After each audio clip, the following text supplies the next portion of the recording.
Freeburg Community High School District 77 Board of Education meeting to order. Ms. Dowd, will you call roll? Doug Parrish, Here. Victoria Staub. Here.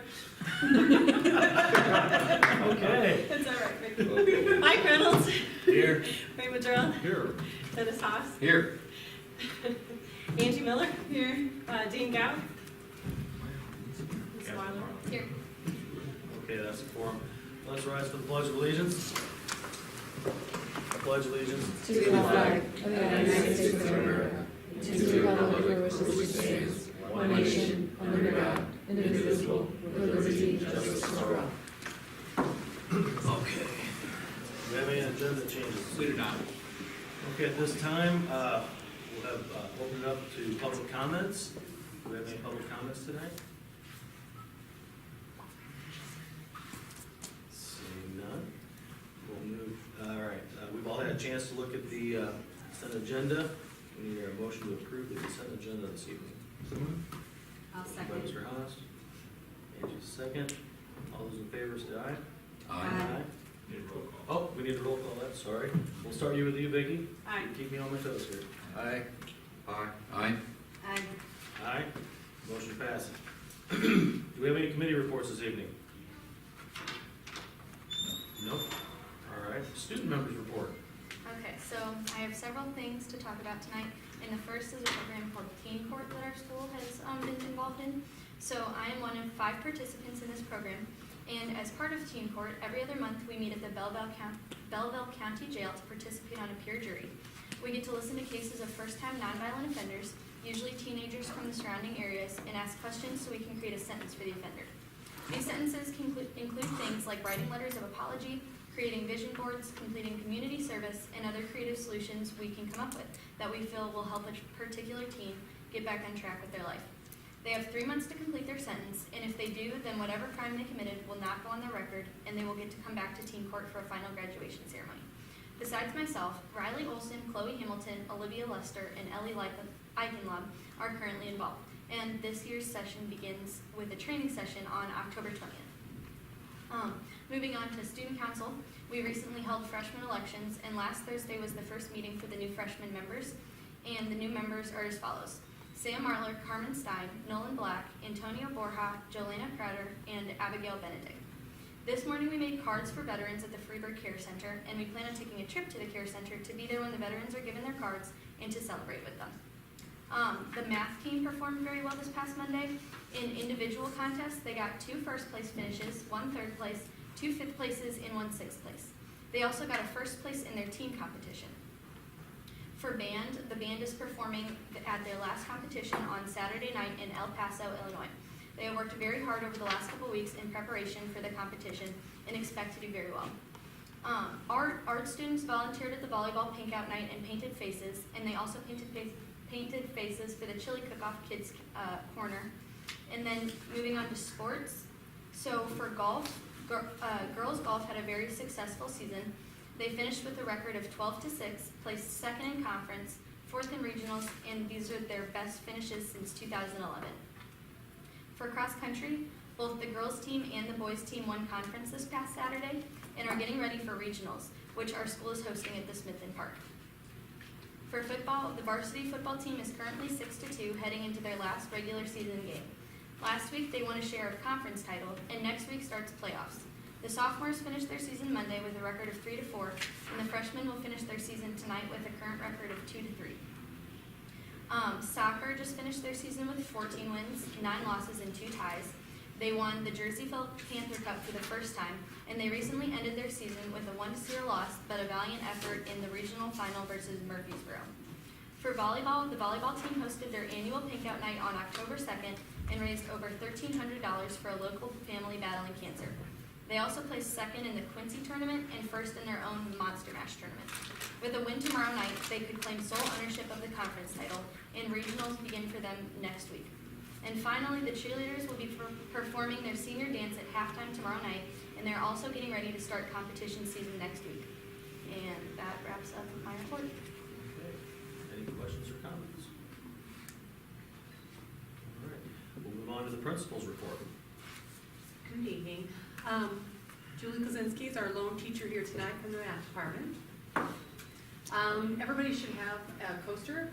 These were made by Doug Haas's industrial arts class. And I believe the wood came from, donated from Mr. Frankie? Nope, No. it's flooring that Flooring. a former student's parent donated. Oh. Outdoor flooring, so we use that and build that into the little blocks. So they designed those, and so you should all have one to take home with you. Okay, so next week, we have parent-teacher conferences, Monday, October 22nd, and Wednesday, October 24th, from 4 to 7 p.m. We're trying something new this year. We did not hold advanced signups this year. We are gonna just do a first-come, first-served basis. There's been some issues with the scheduling, not being enough slots. Some parents don't show up for the scheduled slots, so we're gonna try to go back to first-come, first-served, see how it goes. Conferences should last approximately about 10 minutes in length. Red Ribbon Week also will be going on next week as well. And this is sponsored by both SAD and SAVE. The sponsors for this are Mrs. Tina Overby and Mrs. Courtney Travis, our school nurse. And they have 4 days of themes for Red Ribbon Week. Monday, October 22nd is gonna be Ready to be Drug-Free, where the kids will wear red that day. They'll do a school-wide picture, and we'll give it to the yearbook in the newspaper. Tuesday is going to be Put a Lid on Bullying, and students and staff can wear hats. Wednesday, Be All You Can Be, drug-free. They're gonna dress up in the clothing of their career choice. And October 25th is Drug-Free in the Burg, where everybody will do their blue and white spirit day for that. Additionally, FCHS will hold a student video competition during Red Ribbon Week. The topics for the video should relate to Red Ribbon Week, so anything that's dealing with drugs, vapors, bullying, harassment, dating violence, the kids can pick their topic, and it's a chance for the students to put their own message out there. All the videos would have to be screened, and then the students would actually get to view the videos and vote on what are their favorite videos. So it's kind of a chance for our kids to put their own thoughts out there and be creative. We have a lot of very tech-savvy kids and creative kids, so we thought we'd try an activity for them during Red Ribbon Week. The kids will also receive bookmarks that they'll get all week. And then there's gonna be videos shown at lunchtime. It's from a website called naturalhigh.org, and it has all of these, it's not just athletes, it's athletes, musicians, prominent people who are drug-free and give a really positive message. One of them that's really good is Bethany Hamilton, who was the girl that was the surfer that had her arm, taken off by the shark, and how she lives her life. And it's just a really neat set of videos that we're gonna be able to show to the kids also during that week. This week also, or last week, we had 45 juniors take the PSAT NMSQT test from approximately 8 to 12, about 4 hours in the library here. This is a preparatory test for the SAT that they'll take in the spring, but this is also the test that would determine if we would have any National Merit Scholars. So that test just took place. We recently had early release School Improvement Day paired with the St. Clair County Institute. The teachers from the feeder schools and the high school all got together on those 2 days and did collaborate some things, which was really great in the departments. But we also had this really amazing speaker named Danny Brassel, and the topic was bringing joy back in education, and he just had a captive audience. He was outgoing and creative, and videos and pictures, and just, bringing back, a little more energy in life into why people got into teaching in the first place. It was a really great experience, I think, for all the schools involved.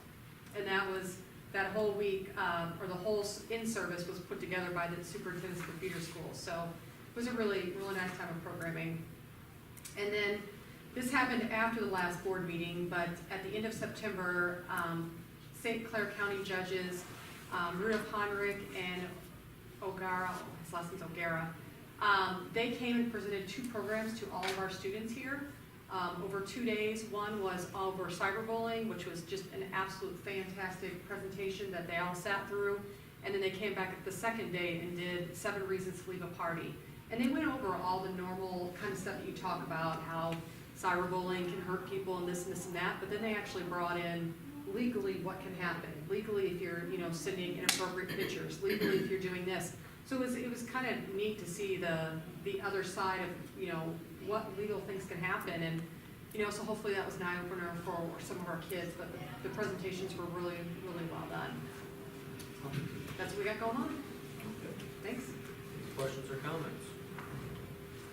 We'll move on to the superintendent's report then. All right, first is next month on Sunday, November 11th at 1 o'clock, the Freeburg Foundation is going to have their annual race. They're moving it away from Thanksgiving, moving to a day that they thought they'd get a little more runners. They're advertising this as a fun run, so it's not necessarily a big competition, but they like people to come out and use it as a fundraiser. If anybody has other questions or would like more information, Mr. McDrell is the ad hoc member of that committee. He would be happy to help you out there. I included in the folders for those attending the III.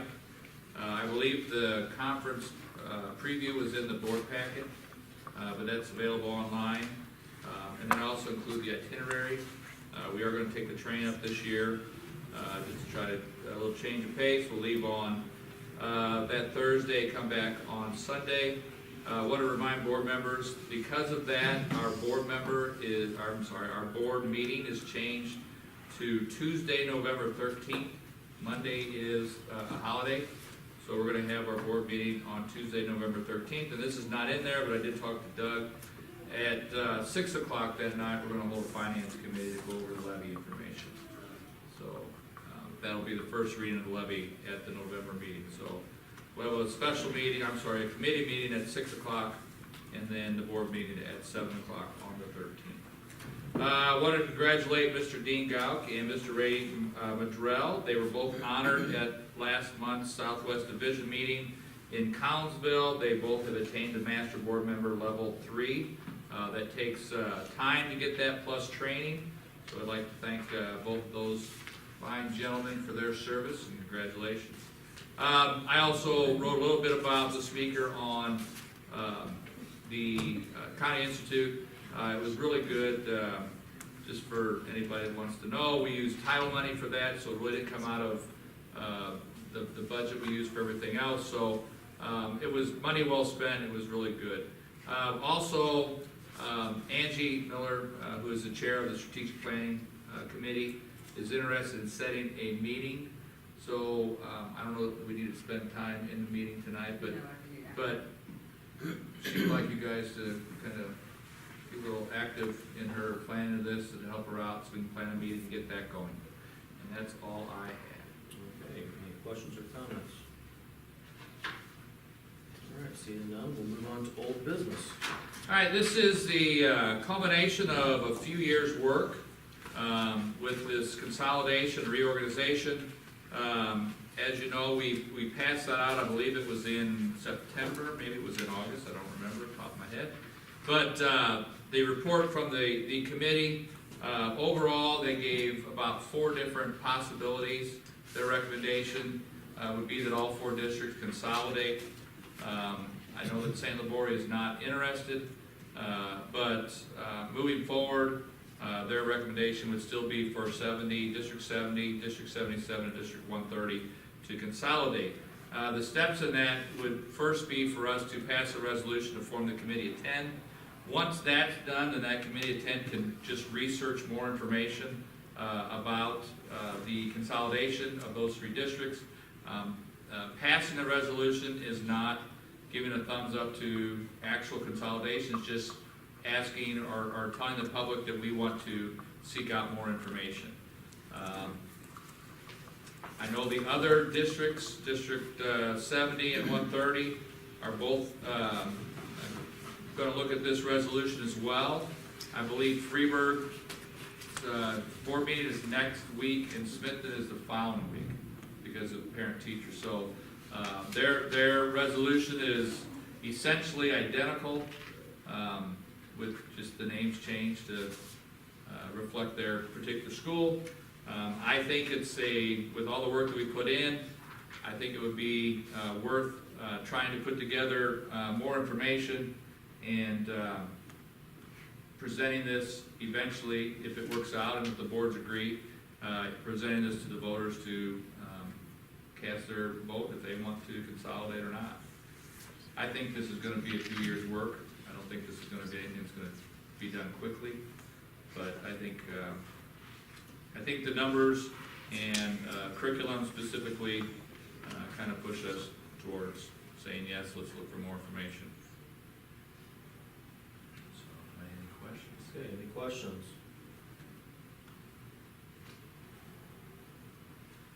All right, so we need a motion to approve committee of 10 resolution as presented. I'll make that Mr. motion. Reynolds, second by Mr. Madrell.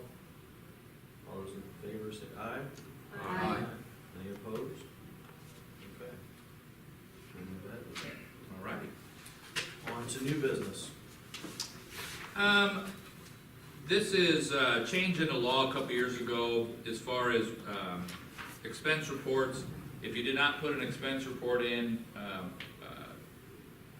before you went, you had to have it in the open session. So I did not have my expenses approved for the conference that I went to, so I need to have that approved by the board. The expenses amount to the hotel room and the conference itself. That was the only thing that I charged to the school. So I'm asking that the board approve those expenses, that expense report. Any questions or comments on that? Isn't there typically a per diem that is allotted for our administrators to attend if you have overnight stays? As far as? As far as, I mean, if I'm working and I go somewhere, I get paid per diem amount to take care of my food and everything. You shouldn't be expected to do anything more. I didn't. You didn't eat? No, I didn't pay for it. Oh, okay. Very well. That's why it's not on. Okay, all right. No, there was some, Stiefel had Yeah. a dinner one night and FGM had a dinner one night, so Thanks Take for advantage taking advantage of this. I did take advantage of it, very good. I move to approve the superintendent's expense report from the IASA conference as presented. Motion by Ms. Miller, Second. second by Ms. Staub. Finance board. Okay, roll call, we'll start with Mr. Reynolds. Aye. Aye. Aye. Aye. Aye. Motion passes. Item B. I had students come to me and present a petition that they were interested in changing our policy that requires underclass to take exams. These students are from AP US History and AP Government. They take that exam in early May, and then they take final exams a couple weeks later. They felt like the time and effort that they're putting into that exam should exempt them from the finals. I didn't know if, I had the impression that some may come and talk tonight, but obviously nobody is here. I am talking with Ms. Jung. I do not think this is something that we want to, a policy we want to change. I think these are sophomore and juniors that are taking these classes.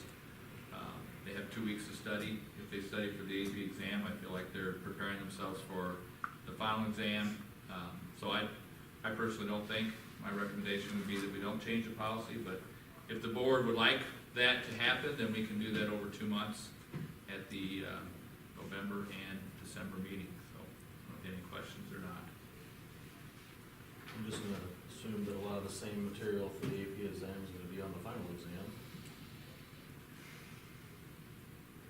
I can't Now say. you can't tell the kids that, I guess, right? Right. Well, no, well, and I don't know. I've never taken the AP exam and haven't taken the AP US History final. Well, and they don't get graded in school for that AP exam, right? No, they don't. And, So they wouldn't know if they got it right or and they not. could, this is me being devil's advocate, but they could say they're gonna take the test, not study it, not care about it, take the test, and whether they pass it or not, then they're still have their final exam. So it would pay $85 to Yeah, I know, exempt it's not the final. likely. That's what Like I said, essentially devil's what would advocate happen. kind of thing, but, I don't know. Yeah.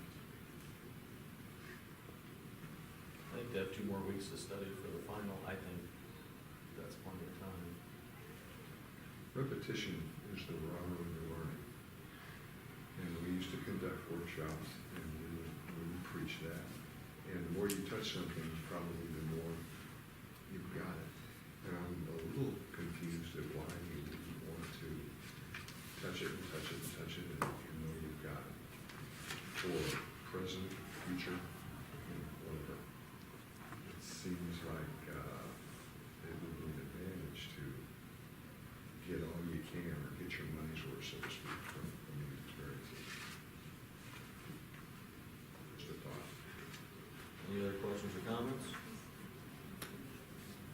Yeah, definitely. I just asked Catherine. Oh, okay. Yeah, I've taken both, and I took both AP exams and both finals. And so obviously I would say that I wouldn't have wanted to take the finals, but not everybody takes the exams either. So I think if it was gonna be a policy, it would need to be something like, if you take the exam, you're exempt, not just That's every what they're student. asking that. Yeah, Right, they're not asking for everybody in AP. well then, I like, because the information is very similar, and I get what you're saying about like repetition is key, but I know for sure if I was in one of those classes, like I studied for months for those exams, and it is kind of a bummer to then have to study again, because it's slightly different information, like you have to study like certain, like from certain materials for each different test, so it is time consuming, and you're already putting in a ton of time for the exam. So I can see for sure why. I would compliment your work ethic. Yeah, and I would add that you're not a typical student. You're well above the effort that a lot of the students have put forward. My kids have been at me not to voice my opinion until they were out of school. Got one more year. I don't think, I'm not in favor of this. I'm not in favor of senior exemptions for the first semester finals. I'm in favor of the senior exemptions for the second semester finals, but I don't see why we even do it for the first semesters. But I'm not in favor of this either. I think that's pretty much the feel of the board, just listening to comments and seeing the nodding heads. Right. Okay. All right, let's move on. Do we have any board correspondence? Oh, we got, item C was, I don't see. you're not looking at Oh, the I'm not update. looking at the update. Yeah. Oh, I'm sorry. We have, CTE Board of Control is a group that we belong to, where we get money for our industrial arts, all of our vocational classes. I am the representative from Freeburg that attends these meetings. There are times where I cannot attend these meetings, but Scott Nipper actually manages the CT program for Freeburg, so he's the one that works all the paperwork, works with the lady, she's actually out of LaFallon High School, that manages it. And so in order for Scott to be the designee in my place, we have to have this as a board approval. So we need to have the board approve that Mr. Nipper will be the alternative to the Board of Control for Southwest Illinois CTE program. Do we need a motion for that, or do we just need to No, vote for that? we need a motion. So we need a motion. Mr. Motion, Mr. Madrell. Second. Second by Mr. Reynolds. All those in favor say aye. Aye. Aye. Any opposed? Motion passes. Okay. Okay. Now we'll move on to, do we have any board correspondence? Do we have any addenda items? None. All right, do we have a reason to go into closed session? this For evening? both personnel and school safety. Do we have a motion to go into closed session? Seconded. Second by Mr. Haas. We'll do roll call, start with you, Mr. Haas. Aye. Aye. Aye. Aye. Aye. Aye. Motion passes. We're in closed sessions. Thank you all for coming this evening. Motion passes. We're back into open session. Red dot. Okay. Move to approve the maternity leave for Kendra Nowatzki as presented. So moved. Second. Mr. Madrell. Aye. Aye. Sorry. Aye. Aye. Aye. Mike? Aye. Motion passes. Move to approve the hiring of Stephanie Little as a bus aide for the 18-19 school year. So moved. Second. Aye. Aye. Aye. Aye. Aye. Aye. Motion passes. Move to accept the resignation of Andy Munn as an FCHS employee. So moved. Seconded. Aye. Aye. Aye. Aye. Aye. And move to approve the list of volunteer assistant coaches as presented. So moved. Seconded. Aye. Aye. Aye. Aye. Aye. Aye. Motion passes. Motion to adjourn this evening. So moved. Stop. Second. Okay. All those in favor say aye. Aye. Any opposed?